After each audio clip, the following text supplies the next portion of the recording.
Welcome back, ladies and gentlemen, to the Ragnarwald. Today for our champion spotlight, we have the capricious and crafty criminal. We have all kinds of mischief to get into, so let's jump right into the video. Once again, we are playing on the free tabletop simulator mod, which is currently the easiest way to access the game. If you'd like to follow along with us, you can find a link for that mod down in the description below this video.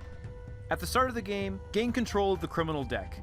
Then, separate your 4 profession ability cards from said deck. Secretly choose 2 of these abilities to add to the table face down, shuffling the other 2 into the deck to be drawn later. Then, learn your Loot Cache ability card. Equip 2 dagger cards, and gain 2 essence. Set aside your Nether Pact card, and choose 3 of your 5 events to be added to the communal event deck.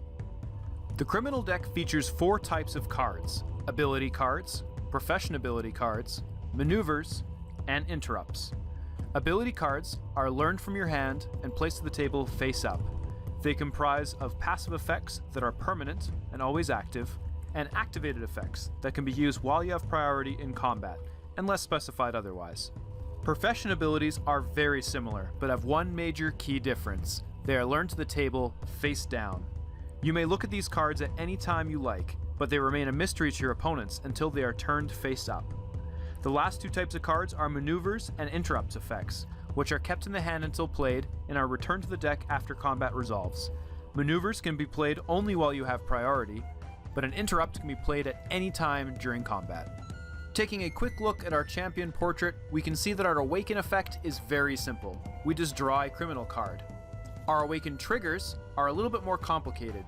You can see we have 3 skull icons, which means every time we kill a player, we awaken 3 times. Then, we awaken once for completing a dungeon, and once for completing an event. As our passive effect, we may pay 2 essence to turn our profession ability card we control face down. Now let's take a closer look at profession ability cards. They come with 2 distinct sections of effects: stunt and exposed. The stunt effect is what happens when the card is initially turned face up. The exposed passive effect is what happens as long as this card remains face up, typically as a downside to our effect that resolved. Taking our assassin card here, for example, when we turn it face up, it deals 5 damage, but as long as the card remains face up, we have -1 to our attack value during the clash phase. Each criminal's build and playstyle is greatly determined by their choice in starting profession ability cards. For example, although you do not awaken from killing creatures, the burglar profession ability allows you to draw additional loot cards, making creature encounters very much worth your time.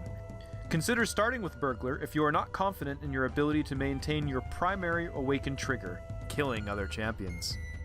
Lastly, remember that regardless of your build, bleed counters produced by your Tools of the Trade ability card increase all damage your opponent takes for the duration of combat. Even if you're not going for a strictly magic power based build, Tools of the Trade allows you to turn otherwise potentially dud cards into crucial incremental damage. I hope you all enjoyed our little dip into the dark and illicit world of the criminal. Be sure to check out our channel if you missed our other How to Play videos, and subscribe for future content as we highlight more champions in the future. Thanks so much for watching, and I hope to see you all next time.